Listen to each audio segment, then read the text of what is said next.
Hi dear friends and subscribers, welcome to the Cricket Happening Show as usual. Well, in this Cricket Happening Show, since there are a lot of matches to be covered, as you know, one was yesterday's match, which I need not speak about much because the match was decided by the Duckworth-Lewis method in the first T20 match between South Africa and Pakistan, which was played at the Wanderers in Johannesburg, and the match was decided by the Duckworth-Lewis method, where South Africa winning the first T20 match by 4 runs, but it was no contest because basically Pakistan could play only 9.1 overs and they had to score 65, but they ended up at 60 for 2. So that is not having much importance. But there are other 3 matches which happened today. In fact, right now we have the T20 series, which has ended between not only the series but also the tour of the New Zealand tour of Sri Lanka has just ended, and the first T20 match, and in fact this is the second T20 match which was played, and the second T20 match has been won by Sri Lanka, thus Sri Lanka taking the series 1-0. In fact, I will come to that. New Zealand actually made 142 for 7 batting first. The feature being the man of the match, Kusal Perera, thrashing the ball to all parts of the ground, taking the man of the match award with a knock of 57 of 37 balls with 6 fours and 2 sixes. It was an 8-wicket victory for Sri Lanka. Got tremendous support from Tilakatne Dilshan at the other end, who started also playing in his usual customary style, slamming 59 unbeaten runs at that, of 49 balls with 8 fours.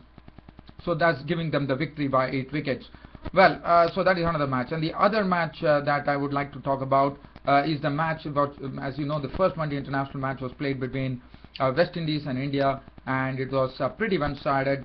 One probably was thinking that in Kochi there would be a lot of runs being scored, but unfortunately the rain gods didn't intervene much, and that allowed the match to really go the full distance. We had a full game, which was very good, and in fact India went one up in the series by having a win by 6 wickets.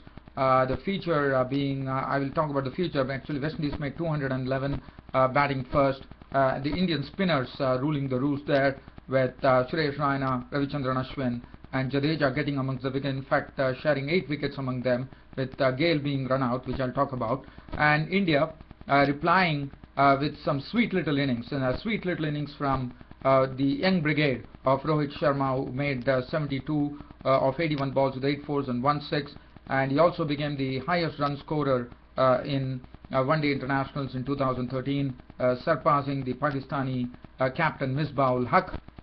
And also Virat Kohli was the man of the match with a very sweet and sound innings of 86 of 84 balls with 9 fours and 2 sixes.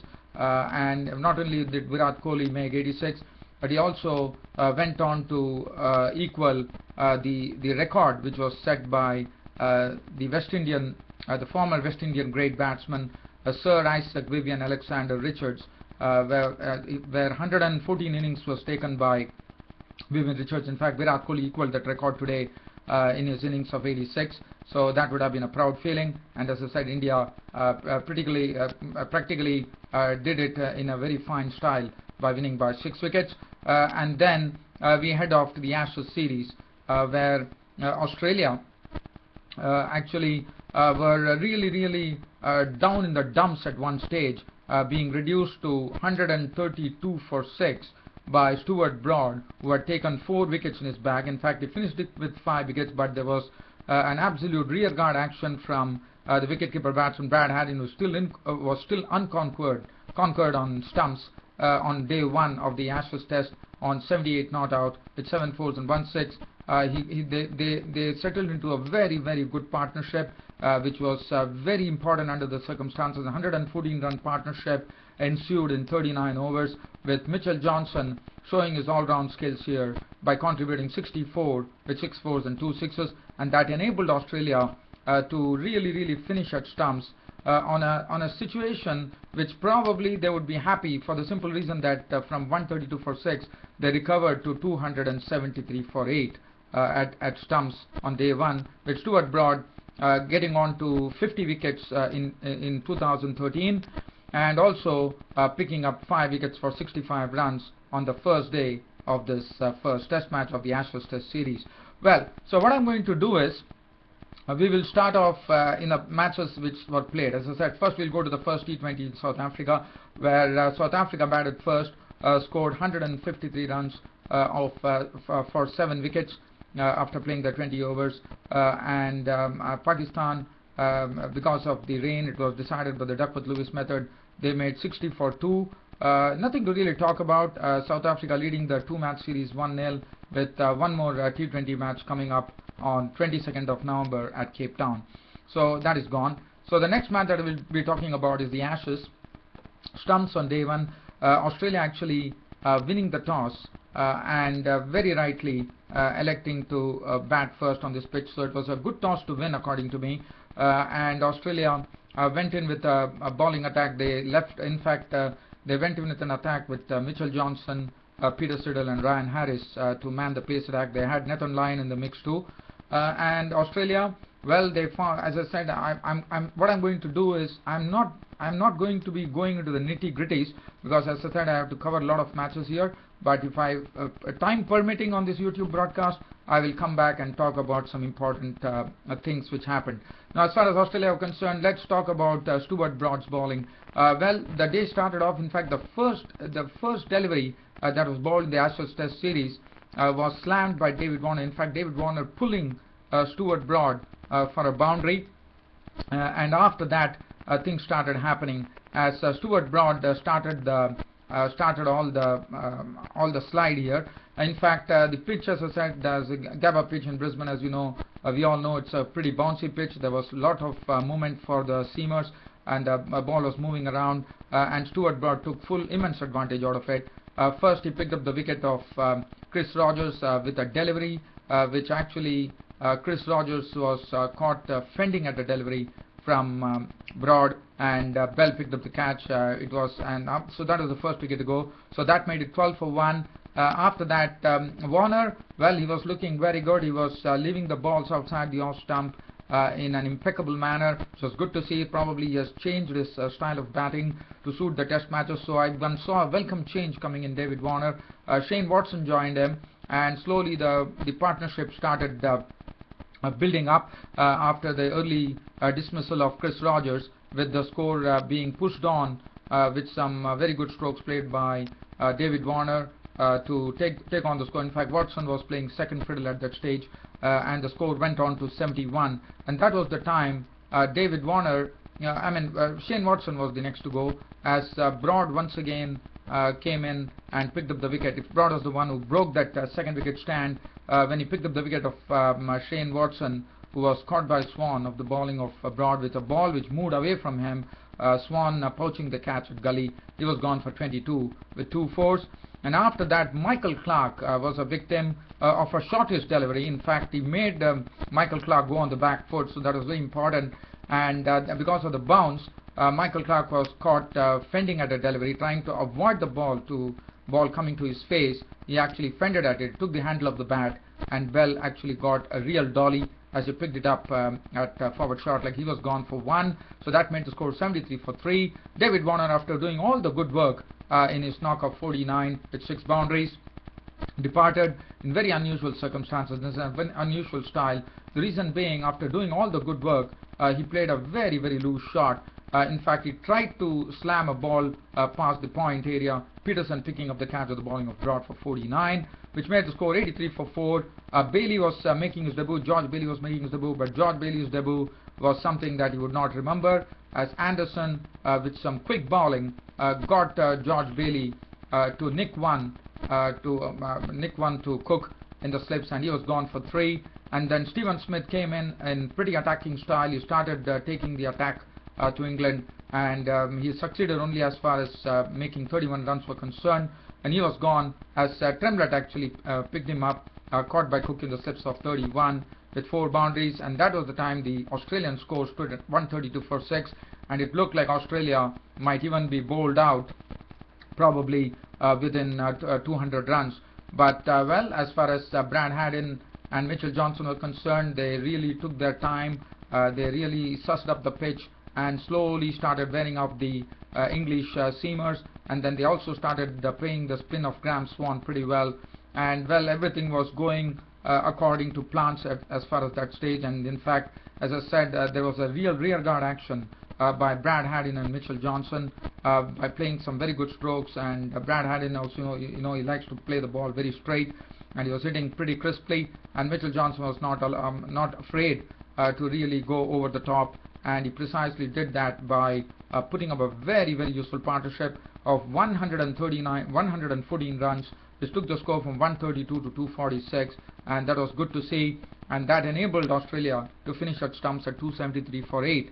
But after that, Stuart Broad came back into his second spell and immediately broke that stand by picking up Mitchell Johnson clean bowled for 64 with 6 fours and 2 sixes, and then Peter Siddle was consumed by Anderson for 7, and that left Brad Haddin unconquered at stumps on 78 with 7 fours and 1 6. He's still there out to do the job for Australia.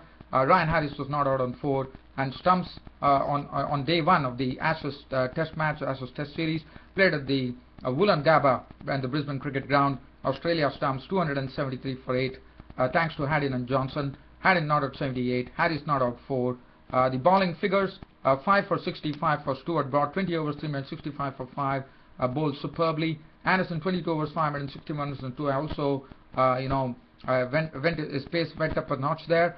Tremblett 19 overs 3 minutes, 1 for 51, could have bowled better than what his figures suggest. Swan 26 overs 4 minutes, none for 80, and Joe Root 3 overs 1 minute, none for 5. And Bailey of Australia, as you know, made his debut. Now let's leave on from here and get on to the match between India and West Indies. Well, West Indies, as I said, they were absolutely consumed by the spinners. In fact, one thing that I would like to talk about is the second ball that Bhuvneshwar Kumar bowled to Chris Gayle.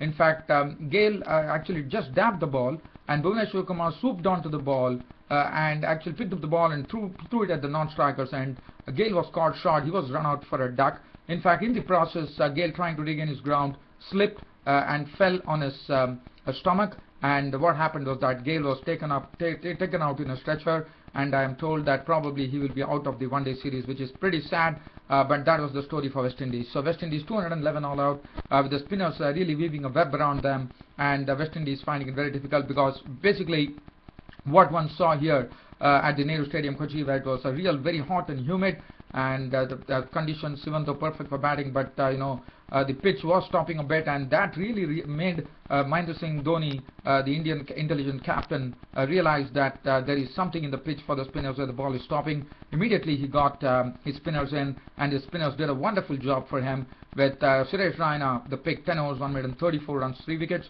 Ravichandran Ashwin with 9.4 overs, no made and 2 for 42. Jadeja 10 overs, no made and 37 runs and 3 wickets, and also added up a brilliant catch, a real blinder, when he caught Johnson Charles of his own bowling for 42 of 34 balls, 7 fours and 1 6. Marlon Samuels got a ball that really kept low, really shooted after pitching outside the off stump and went into the stumps. Samuels was clean bowled by Ryan for 24 of 35 balls, 2 fours and 1 6. Dwayne Bravo did his work, and that's the precise reason West Indies finished at 211, with Dwayne Bravo making 59 of 77 balls with 4 fours and 2 sixes. Lenny Simmons contributing 29 of 40 balls with 1 4 and 1 6. Dwayne Bravo, the captain of the West Indian team, making 24 of 28 balls, 2 fours and 1 6, before trying to have a wild swing at Jadeja, trying to loft him out of the ground, but only managed to miss the ball, and Dhoni behind the stumps doing the rest. So he was gone, and finally, as I said, West Indies finishing at 211 all out, which was not a good score at all. And for India, well, they lost Shikhar Dhawan pretty early to Holder, but after that, Rohit Sharma and Virat Kohli formed a sweet little partnership of 133 runs, with both Rohit Sharma and Virat Kohli going on to individual records.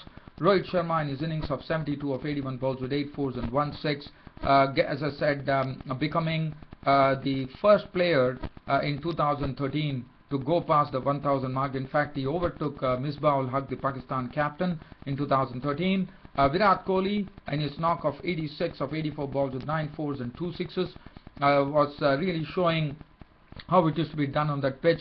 It was not easy to bat on, but Rohit Sharma and Virat Kohli took their time at the crease and slowly started unveiling their strokes. And it was really, I will say, it was absolutely sweet music for the viewers and also for the spectators of the ground. Such was the Such was the real finesse with Rohit Sharma and Virat Kohli handled the bowling. And Virat Kohli, as I said, went on to another record of actually equaling the great West Indian batsman Sir Viv Richards' record of 5,000 runs in 114 innings, which was the highest. And now Virat Kohli is a joint world record holder of that record. He made 86 of 84 balls, 9 fours and 2 sixes. And then it was completely, once Rohit Sharma and Virat Kohli were dismissed, Yuvraj Singh was there. Yuvraj Singh didn't really attempt anything fancy. Just tried to get his eye in, and that was precisely it. He was not out on 16 of 29 balls with 2 fours. Mahendra Singh Dhoni, Raina was dismissed pretty cheaply by Nareen for 9, Sunil Nareen, and Mahendra Singh Dhoni finished it off with balls slamming 3 boundaries of just 7 deliveries, making an unbeaten 13, 212 for 4. The match was over. India winning the match. Virat Kohli was named man of the match. One thing that I would like to say, Sunil Nareen was handled pretty well by Rohit Kohli and especially by Rohit Sharma. 10 overs, 1 made and 1 for 57 for him. 2 wickets for 48 for Jason Holder. I'm not going to go into those bowling figures as I'm short of time here on this YouTube broadcast. Let's go on to the one match which happened. As I said, the New Zealand have completed their tour of Sri Lanka, but not going. They are really not going with their heads high, as Sri Lanka won the match by the 8 wickets with the Duckworth Lewis method.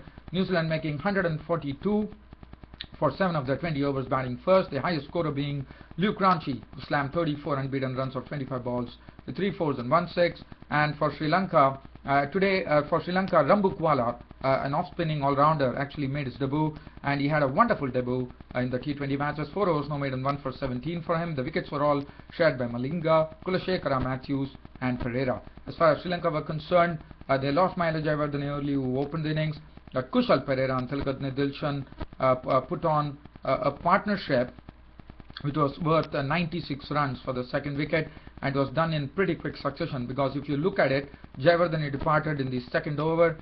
In fact, both of them really combined very well and took the score almost in 10-point-odd overs.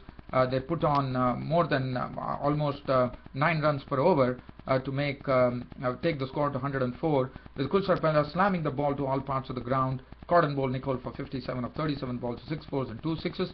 But Tilakatne Dilshan was there in the end to nurse them to victory, along with Kumar Sangakkara was not out on 20 of 17 balls with 1 4. Dilshan making an unbeaten 59 of 49 balls with 8 fours. He also attacked a lot, and Sri Lanka winning the 2-match series 1-0. As I said, New Zealand end the series, the series of Sri Lanka here, and Kusal Perera for his very attacking innings was named man of the match. Well, dear fans and subscribers, unfortunately I don't have much time on this YouTube broadcast. Already the YouTube broadcast has gone on for 18 minutes. It's time for me to end my Cricket Happening show, because I have other things to catch up. Thanks for your company, and thanks for regularly watching this Cricket Happening show. Your host Ram will see you tomorrow. Until then, it's a big goodbye from your host Ram. Thank you.